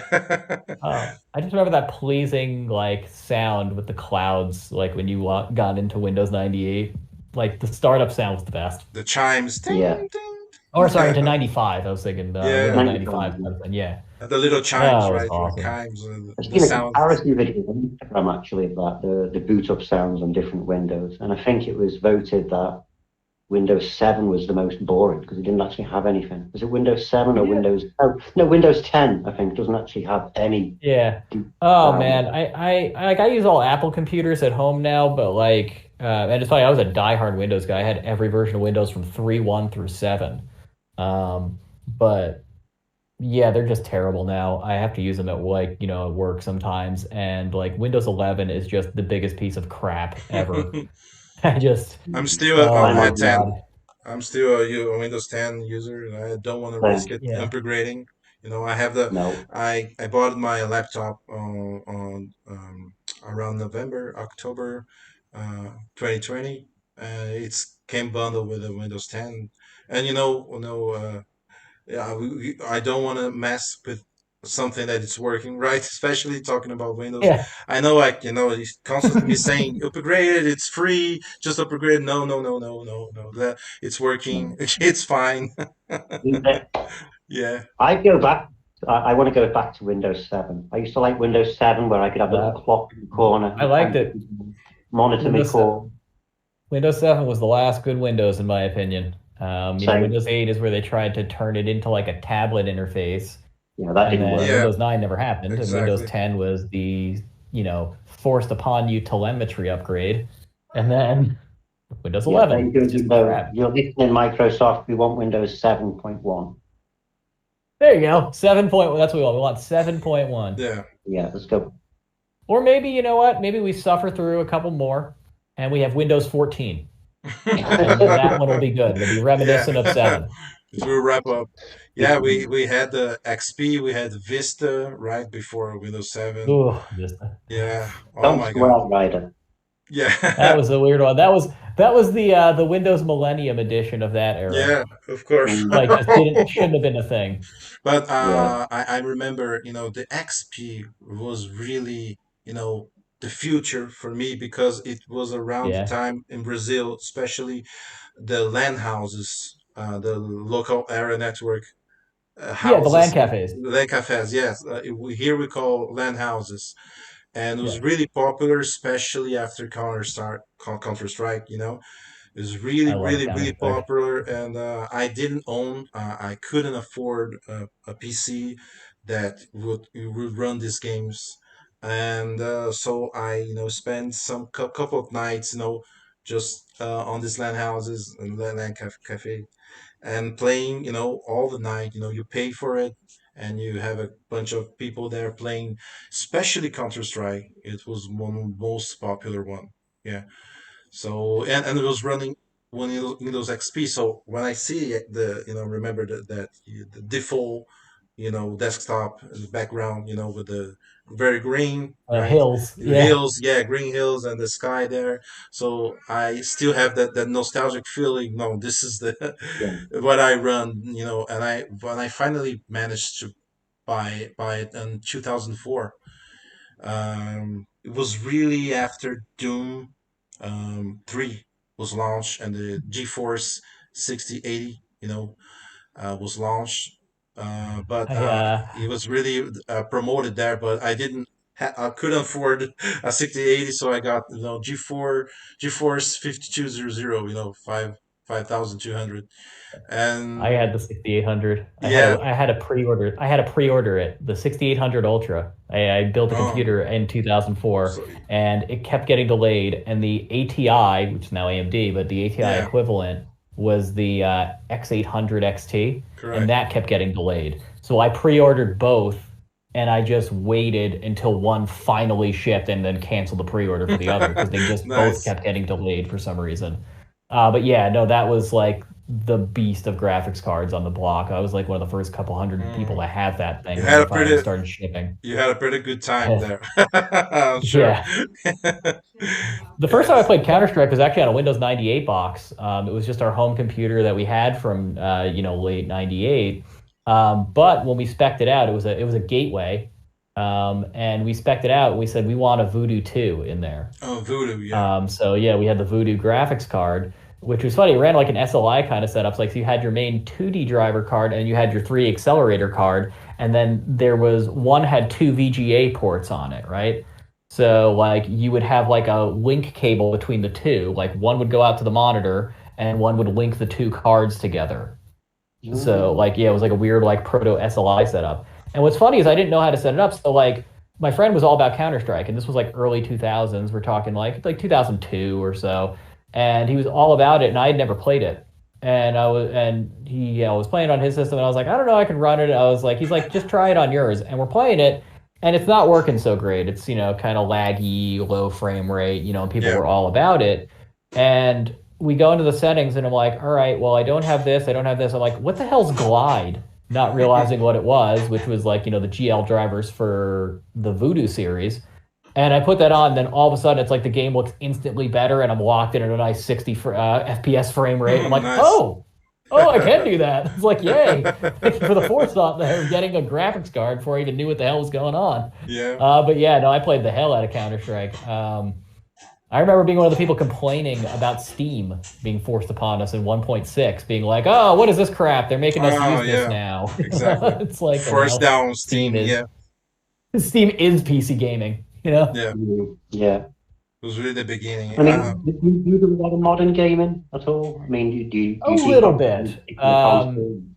I do. My newest console I have is a Switch. I have a Switch and a PS4. They're actually not hooked up right now. They were hooked up to my old house. Gotta get something to put them in near my TV upstairs, and then I'll do it because like down here is just a CRT setup for and like my cabinet of all my retro things. But I do a little bit of that. I like Mario Kart. Big fan of that. I loved Crash 4, like Crash Bandicoot 4 that came out. I have Sonic Superstars. I got to get into that. I got to get Mario Wonder. Like Mario Odyssey. So like I like some. I tend to stick more towards the Well, noticing the Nintendo, the retro modern. vibe. Definitely noticing still the retro vibe with the Mario and the Sonic. Yeah, yeah. I'm just like I'm not a big first person shooter guy. I like some of them. I like the older ones. Like I love Doom and Doom 2 and like I liked Quake and Rise of the Triad and all that stuff. Duke 3D. I loved Counter Strike and I liked Counter Strike Source and Half Life 2. But those I prefer on the PC. Mm. For newer shooters on consoles, Halo. Those are my games. Like I always really liked Halo, but not really big into a lot of them. I couldn't get into Fortnite. I tried. Third person arena shooter with like strategy type building elements is just not for me. Also, real time strategy is my least favorite genre of game. I just can't stand them. So there is that. But yeah, I do some modern gaming, but not a ton. And you're right, they do kind of still have a bit of a retro Mm. vibe to them. Nothing wrong with Also, I just find open world games to be too much after a while. Like they're just so long, and so like after a while, like I want some linearity. I want it to get to the point. Um, it. Yeah. Yeah, my so I found experience. like Yeah. Red Dead Redemption and stuff boring. Oh, don't get started on Chris there. Chris is very passionate about Red Dead Redemption. But I mean, I can totally see the point. I mean, I love open world immersion games. That's my I love my retro stuff, clearly. We wouldn't be here otherwise. But as regards modern games, I do default back to certain retro ones, but I love open world. So GTA, Cyberpunk, Red Dead Redemption 2, they're all fantastic to me. But, somebody will say, well, do you like COD? Do you like this? Well, no, because if I play COD, I'm limited to that path. I can't stop wandering off when there's a battle going on and wanting to see what's going on over there. That doesn't work. So, they're not my type of games, sort of those types of shooters. But games where I have to explore, definitely. But I can see it from your side. Sometimes I'm just thinking, oh, you just hurry up. I need to get to this point and just get it done. And it seems to take an age, and you've got to go and do 5 missions within one mission. I like open world elements to things. Like I was always an RPG fan. I played a lot of RPGs in the 90s, especially like, Super Nintendo and PS1 on there. Like I do like, some less linear things in exploration. Like I definitely don't want it to all just be like level 1, level 2, level 3, level 4, But I do find it's just a bit of an overkill on a lot of the things I've played nowadays. That and they're combined with a lot of Western RPG style, and I just never really loved Western RPGs. That's actually why I didn't like the newest 2 Zelda games. They took Zelda, which I love, and I like 3D Zelda. I'm not stuck in a top-down old school way for that. I absolutely love 3D Zelda games, but I felt more like I was playing an Elder Scrolls patch than playing Zelda. Yeah. And I couldn't do it. I just left Breath of the Wild incomplete. Yeah, this got me thinking right now. Maybe many people complains about backlog, right? Maybe, no, I'm not saying it's the majority, but maybe one of the reasons that we got so many open world games, right? And these games, it's easy to get bored at some point, right? It's like, they really try to do something different, every like GTA, you get every mission, you get to do something. They try to do something new, right? You get to some new gameplay mechanic, so it gets you interest through all the game, but you have the extra stuff. But most game can be boring. Like go to point A to point B, and you have the extra stuff, and you have treasures to collect and points on the map. So maybe one of the reasons, right, we got so many backlogs. People, oh, I got some because they get bored fast, and I'm starting to think, did we have a backlog back in the day? We didn't have that much, you know, number of backlog games. We finished them more than we finish them Yeah. today, right? There's another reason for it, though. Games were very expensive back in the day. If you look at like Yeah. catalogs from the 90s, of what games are selling for, like Toys R Us or KB or any, game shop, they had the same sticker price as we had up until just recently. Like they just recently kind of started going up again. But for like 20 years, a game was like $60 and that's what it was. But you got to think like $60 in 2015 is different than $60 in 1995. Yes. And then the other part is some of them were actually more. The disc-based game is what helped kind of keep it steady. But cartridge-based games in the late 16-bit era and in the 64-bit era, some of those could be, $70 US for a single game. Yeah. So I we remember going just to shops and seeing it £45, £50 for a Mega Drive game, and I'd say, can I have it? No chance. My mum and dad just look at the price and said, £50, you've got no chance. Go and get a Commodore 64 tape. Yeah. It was also like proportionate to like the size of the game. So when you had games like WrestleMania, the arcade game, that uses a ton of memory, so it needs extra ROM chips on the cartridge to handle all, to store all that data, and that makes it more expensive. So that was a $70 game in 1996. That was a lot. So yeah, we just didn't have as many games, back Yes. then. We just, so we played the ones we had and we really, got into them. And unfortunately, like there were some that like they were abandoned, but because we thought they sucked and we just never got into them. So we didn't really consider them backlog. We were just like, fool me once, And you got Yeah, Epic there. covers were always more simple. I found the covers were always the law, weren't they? And you get attracted by the cover, and sometimes you'd look at the game images on the back, and you'd think it was your computer port, but it would be from another system, that they just put on the back there. And you'd have I to got look a I right in got the a small story about print, that. I right in actually the small print, and it would say this would be an Amiga game, and it would right in the small print underneath it would say pictures from Atari ST.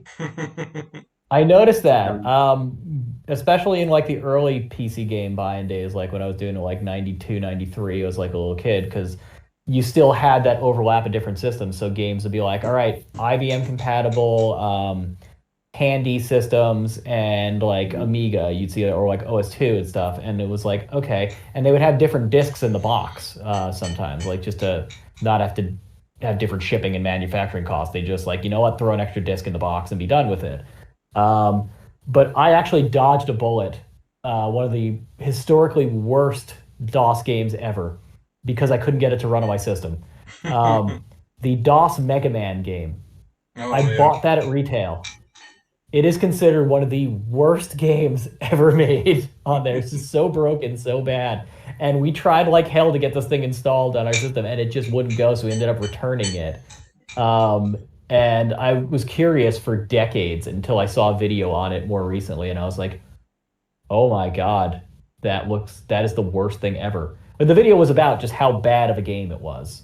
It was It, like what if it was it? warranted that much focus. Was it Mega Man X? No, it was just this DOS Mega Man game, had Oh, nothing to okay. do with any of the Nintendo Oh, games right. or anything Okay. like that.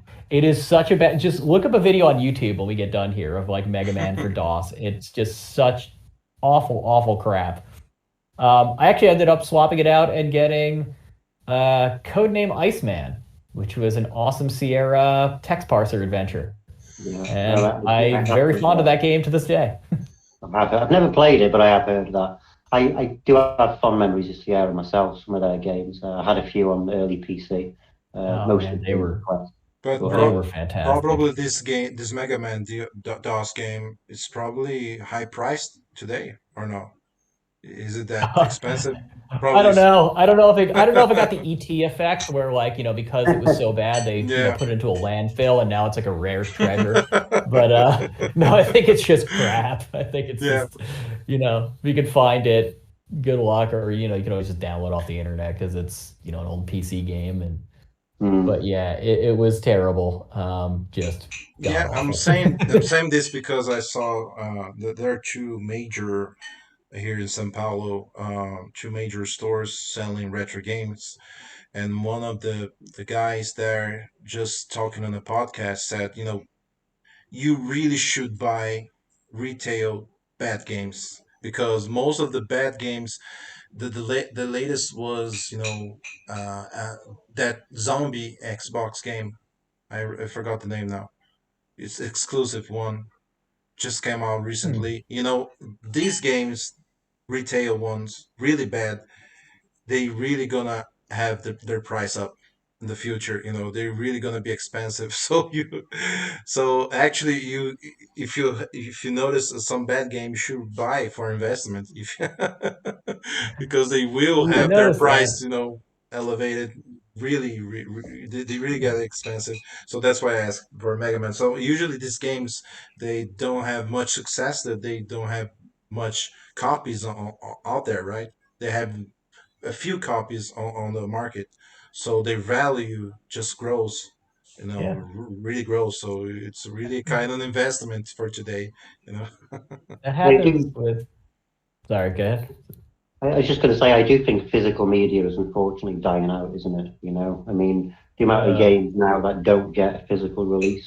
I mean, Yeah. I was debating some Yes. time. I got Cyberpunk digital on PS5, and no sign of it coming out physically. Thankfully, they did, so I have got a physical copy of Cyberpunk for that now. But yeah, I do dread that physical media is becoming a thing of the past. I understand why. You can only fit so much on one disc. I get that, but I think it's a loss.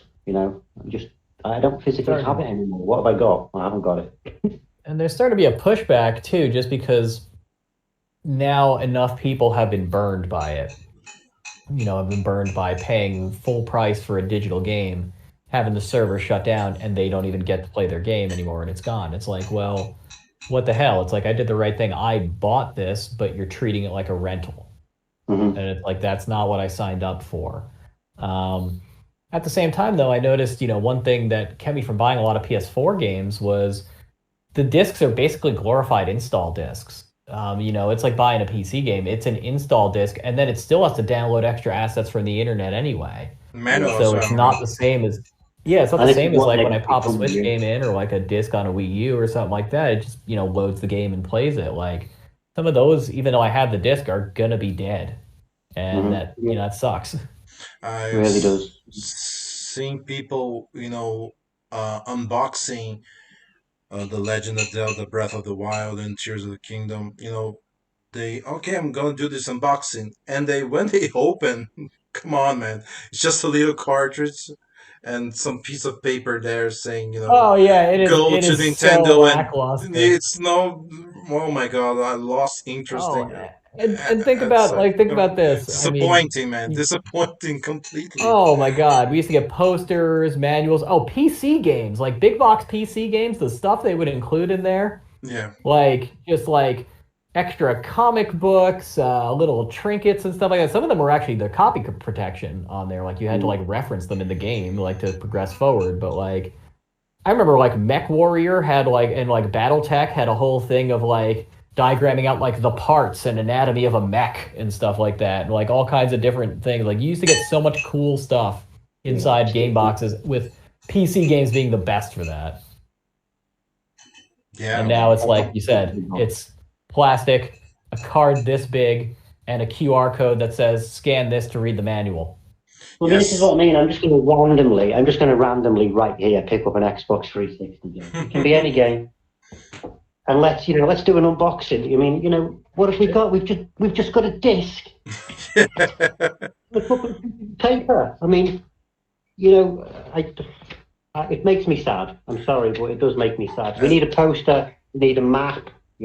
and then Oh you, yeah. you have the collector's edition, right? So they kind of, in a way, if you Oh boy. see, if you see in the way, they kind of forces you. Okay, you want a more complete, so you got to, pay three, four, five, 100. 10 times more. Then you get A lot something more. out of it, but you just get a statue, you get a figure, you get something. And for me, it's really, really expensive. It's the price of the game for it. Yeah, it's all imports for me from Brazil. Talking about Brazil, it's all important. These kind of big things, and the bigger they are, they get expensive. So no, Mm, you really to have some space there to store every single collector's edition you got. yeah. So some of them are not that big, but they are expensive. So there are Yeah, it is. plenty of them. They're Yeah. not so expensive right now, but anyway, so it's The not a I mean, whole some rotation. shift. people do the consoles, don't they? Some people collect like every special edition console. I'd Yeah. love to do that, but I can't afford to. Yeah, I got a place to put all that stuff as well. But like, I would I'd, love to have those. I'd love I mean, the literal one I think I will end up getting, probably, to be honest, is the R2D2 Xbox 360. Well, I mean, that's just That's just, that's cool. I mean, have to happen. I have to have one of those one day. But I have a 360, so, it's not probably going to see much use. That's the thing. I'm buying it because I want it, not because I need to use it. I have a 360 Elite. That's pretty good. In good shape. Use that quite a lot. It's also my main DVD player. But one thing I wanted to touch on was obviously I think we highlighted that your main interest was the Sega Genesis. That's where your true love lies. But what about Yeah. arcade? Because I'm noticing the time there. We probably have to let you go. We've kept you in here almost 2 hours almost. Yeah. But, hey man, I got nothing better to do. neither is we. But what also I was thinking was what arcades were popular back then, and what were there many arcades Oh, that you could go to? Not just the little yes, shops, actually. the way you could. There was. I was very much an arcade enthusiast. To the point where in the early 2000s, I got into doing MAME cabinets and like repairing arcade machines for people. Like, so it was very, yeah, like I, studied up on like learned how to do all that. Because yeah, it was just, it was just cool. I mean, like, so the arcade scene, they always call the golden age of arcades, like the 80s on there, right? But I wouldn't have started it until the early 90s, clearly, because I just wasn't really old enough to play games until like Mm. 1990. But that means all the games were from the mid to late 80s and forward. So, arcades would always have a Pac-Man machine. Yeah. Usually they'd have like Pac-Mania too, like the isometric one, which was Yeah. kind of Mhm. cool. Um, Usually there was like an outrun, like some form of outrun was very common to see. WrestleFest was a big one, like WWF WrestleFest was a common one in like a lot of places, and a really good game. And then of course, Street Fighter 2 came out, right? And I did plenty of that. Normally, Champion Edition. Champion Edition was by far the most common. Some places would still have the original, but the game took off more around Champion Edition, and that's what most places stocked. And to the point where, like, that was the random arcade machine a lot of, like, little convenience stores or, like, laundromats would have, too. Like, I remember, like, my cousin lived in this weird little, like, small little, like, beach, like, side town off of Queens, New York, and they had this little like snack stand kind of place out by the ball fields, and they had a couple arcade cabinets, like two, and one was like a Neo Geo MVS cabinet that had Puzzle Bobble on it, and the other was the Street Fighter 2 champion. Actually, it was a Street Fighter 2 Championship Rainbow Edition because it had the hack where you can hit the start button and change characters mid match. Yeah. Um, yeah, so you'd I see a can't lot of remember. that. Yeah, beat 'em ups, Final Fight, was huge. Mhm. Yeah. Random Neo Geo MVS cabinets. So you'd see a lot of SNK games around. Light gun games, right? Tons of those. Virtua Cop, Area 51 was everywhere.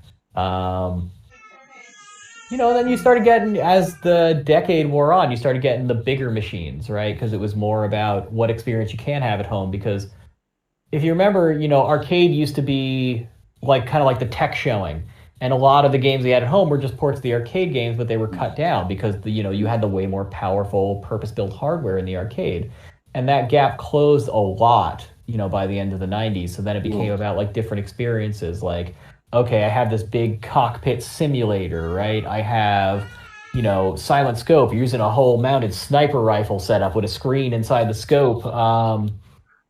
Things like Hydro Thunder or that game Final Furlong, where like you were on the horse and you bounced up and down to get it going, or like Yeah. TT, where you're on the bike. Yeah. So things like that, became a lot more prevalent and Yeah. Mm. popular. But yeah, like I was big in arcades back then. I loved it, and my game, like my fighting game of choice, Killer Instinct. Always Really? Killer Nice. Instinct. Oh my God. Nice. Okay. I love that game so much. I played the hell out of it in the arcade, and I spent a lot of 1996 just playing the home version just all day long. Like I got to a point where I was doing like full round combos with Orchid because it was just all I played. I loved it so much. Really good game. It's a good game. Yeah. Yeah. It's So like like 2D yeah. Go ahead. was Well, it? well, No, I'd say for like 2D fighters, I'm a KI guy all the way. 3D fighters, Tekken. Yeah. Love yeah. Tekken. I was a fighting game kid as well. There was some after Street Fighter and Mortal Kombat. I'll just I'm not sure if I had this thought, but I was like, okay, I'm just gonna play fighting games only because I love so much. I remember, getting finally get to play Mortal Kombat the first time on SNS. I was rushing through the stairs of my house. No, no, like we finally got the Mortal Kombat because it was a huge. Um, People are fighting for on the rental stores, just to be able to play it. Yeah. We finally managed to get Mortal Kombat. Let's play it right on the SNES, and I also was more like SNES back in the day because of I think the graphics. Maybe games run better there, but now I can say probably Mega Drive is my most nostalgic because I have more memories on Yeah. there. But I Yeah. know I was totally into fighting games, and my first memories of seeing an arcade cabinet was like I think it was like Virtua Fighter 2, and I saw that in a shopping mall, running back in the day, like mid 90s. It was incredible, but Oh like yeah. oh my god, what I'm seeing here. what's happening? You know, all the 3D and the Virtua Fighter 2 really was. Yeah, it was cheap back in the day. You know, it's really impressive, right? It's really upgrade from the first one. You know, all that Oh the yeah. that the graphics. You know, really early stages there, polygons there, right? So yeah, I like early 3D. I yeah, think it's there's a charm to it. yeah. I think it's got a cool vibe to it. I, Like I I like it. I actually got the first version of Virtual Fighter and then the Saturn version. You know, both. You know, the Saturn version was a remaster, like a remaster, but because the very first one is really kind of buggy and kind of ugly, hmm but you know, you really, I love And it. then they made remix. Yeah, the remix, right? Yeah. And I was really into fighting games all the way into Mega Drives. I probably played most of them, and unfortunately, I wish I could play Killer Instinct on arcade because Killer Instinct for me was on the SNES. I only got to know that actually it was an arcade game, not recently, but many years ago, and it was really different, right? SNS is a decent port, but arcade is It's vast actually superior, you know. they did a really good job on the Yeah, SNES port. Like it's pretty amazing that they were able to do what they were able to do. Uh, what you lack in the SNES version versus the arcade version is obviously you have bigger character sprites in the arcade yes, ones. yeah, It's a little clearer and bigger. The backgrounds are dynamic. The backgrounds are actually videos playing in the yes, back yes. in the arcade. So there's a lot more to them. There's also more like layered parallax scrolling going on.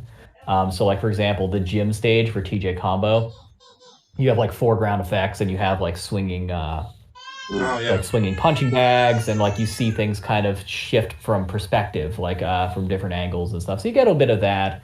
Plus, some extra animations, especially when you like knock people off the roof and like the city level and things like yeah, that. But still, yeah, really competent port. And I gotta say, as someone who like played a lot of it and then would go to the arcade and play the arcade version at the time, the gameplay was very good. Like it translated perfectly on there. Like so, it wasn't like, oh, I'm so used to the home version, I'm not good at the arcade version. It's like, nah, you could train on the home version and then just go kick ass in the arcade. right. Yeah, I think especially Street Fighter 2 and Mortal Kombat. I think these sports were so good and so much popular that okay, this is how you make money, right? This is some this is some way you can get get really profit because in Mortal Kombat you got even on the Game Boy. And it's not that good, and then you have the Game Gear, I think, right? Mortal Kombat. It's really clunky, but was Yeah. so much popular. These Yeah. arcade ports, home consoles, like Street Fighter 2, it's really decent. I probably paved the way. I'm not sure, but Street Fighter 2 was so Absolutely. popular in home and Mortal Kombat after that. So okay, let's put these arcade games Those on the home, right? Yeah, fighting games definitely, revitalized the arcade market because apparently it was starting to decline in the late 80s, and then the fighting game boom of the early 90s just carried it throughout the decade on there. So it's definitely important, for that. It's 1991, funny you right? mentioned the little, yeah, 1991 Street Fighter, 1992 Mortal Kombat. Yeah. yep. And it's funny you mentioned the handheld ports of Mortal Kombat. It's like, yeah, they put that thing on everything, even where it didn't belong. Although I like the Game Gear. I had the Game Gear port growing up. I thought it was actually pretty competent on there. Yeah. I thought it was good. I still remember, the blood code 212 down up. Um, but Yeah. the Game Boy one, I remember it being very poorly received, and I'll never Yeah. forget what they called it in GamePro. They referred to it as Muddle Combat Yeah. because it was just just this. They're like, why? Why did you make this? But it's like just to squeeze a couple extra bucks out because they could. I Yes. posted the Amiga version of it on the Instagram community profile a short while ago, where I posted the Amiga port as well. Yeah, which I remember sitting there. I was like, I didn't even know they had an Amiga port on it, but it was pretty good one. Yeah, it wasn't the worst, was it? Yeah, But yeah, did you want to shout anything else out, Highscorsese, your Twitch and whatnot, and where people can sure, find you? yeah. Um, or what's up? Would you put your main Twitch channel? We'll obviously highlight it in the text, but sure. feel free to shout it out and your Instagram and whatnot. Okay. Yeah. All right. Here, we'll give a break so you can cut it in there. All right. Yeah, definitely. So, well, first off, I want to thank, both Chris and Mauricio for having me. Really, really awesome time just hanging out, chatting. If you are interested in seeing my Twitch, it's twitch.tv/Highscorsese. Instagram is just @Highscorsese. I try and make it really easy to find me. So every place I am on the internet, it's always Highscorsese, always one word. So just make it nice and easy for you to find. I usually stream about 2 times a week, generally Tuesdays and Thursdays. The focus is usually on just, picking retro games that I feel like playing or doing things that historically were found challenging. My last one was a Super C no damage challenge, which after 8 hours of play, I finally achieved. So... Nice. Stuff like that, and just kind of lively banter. So if you're interested, if you like what you saw in this interview here, please come on down, and also make sure you drop me a follow on both. Definitely, I'm pretty sure we are following you on both regards community, but I'll definitely double check that as well. Oh, definitely, and also, I know you should. If you're here, you probably already know this, but follow Retroslicegaming. Just great group. A lot of great accounts linked to it. So you see a lot of cool stuff. Thanks, man. Thank you, buddy. Appreciate that. And so Highscorsese, our first guest and first interview. It was great to get things from your side, a better understanding. And as I say, you've done amazing, not only in PAX, but you also won our Sonic the Hedgehog Challenge, didn't you? Our speed run. So your own claim to fame within the community there. Yeah, it's been an absolute pleasure having you, mate. Did you want to add anything in, Mauricio? Just before wrapping up, any plans for future live events like PAX? Any plans? Thank you. That's exactly what I wanted to talk about here. So thanks for the segue into it. Yes, I actually have a convention appearance coming up in May. I believe it's May 25th. At the Thy Geekdom convention in Philadelphia. On that one, I'm just giving a panel and talking about the whole process of doing score records, speed running, and just the whole setting up as a streamer, and just kind of the whole 9 of what I do. After that, tentative plans. I don't have the confirmation yet, so I'm hoping it gets confirmed. But if it does, I will be at another convention in June doing another live record, and it'll be a high score record for Castlevania Bloodlines. Nice. Excellent. Yeah. That's great. We'll make sure we highlight that when we see it. Yes. Thank you.